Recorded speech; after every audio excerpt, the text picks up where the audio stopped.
Why I Blow Dry My Son's Hair. Special to the Good Men Project by staff bluesman Todd Mauldin.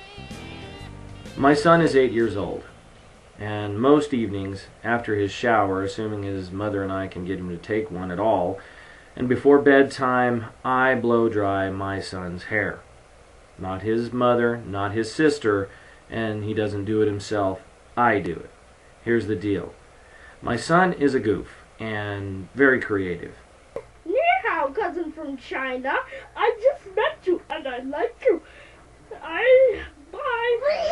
And when he was 6 years old, after bath, apropos of nothing, he announced to his mother and I that he wondered what he would look like if he had poofy hair. Well, on a lark, I got a blow dryer and blasted all his hair straight back, and by the time I was done, it looked like he'd stuck his finger in a light socket. He loved it. He wore it to school the next day, to his first grade class. Now he goes to one of those liberal, hippie, charter type schools where there's no rule about showing up to school looking like you've been electrocuted.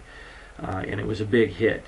And over the years, it's become a big part of his character, of his persona, of how he wants to look and express himself in the world.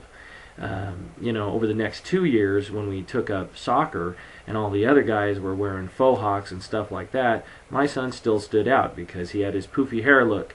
And, we did have to make an adjustment of the name going into the end of our second grade year when we made the playoffs for the first time in our indoor soccer league.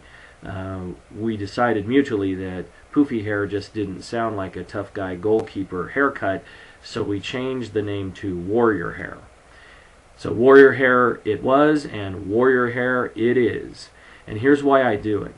I do it because it looks cool, and I do it because he likes it, and I do it because it goes with the person that he is growing into.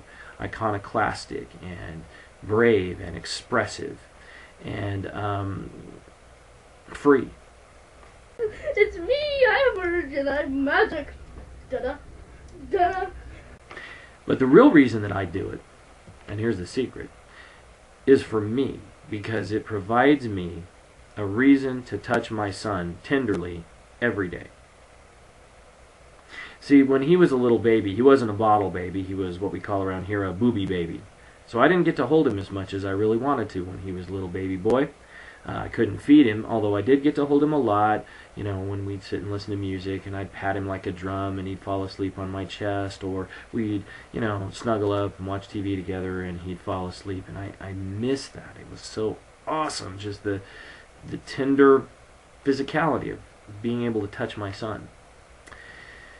But, times change, and he's growing, and we just don't get to do that as much anymore. But we got this, and this is real. I get to run my fingers through his hair and blast him with hot air and spin him around and talk to him and help him look like he wants to look when he's out there in the world. And anybody who thinks that me blow drying my son's hair is weird or inappropriate or unmanly, well, you don't know nothing about it. It's awesome.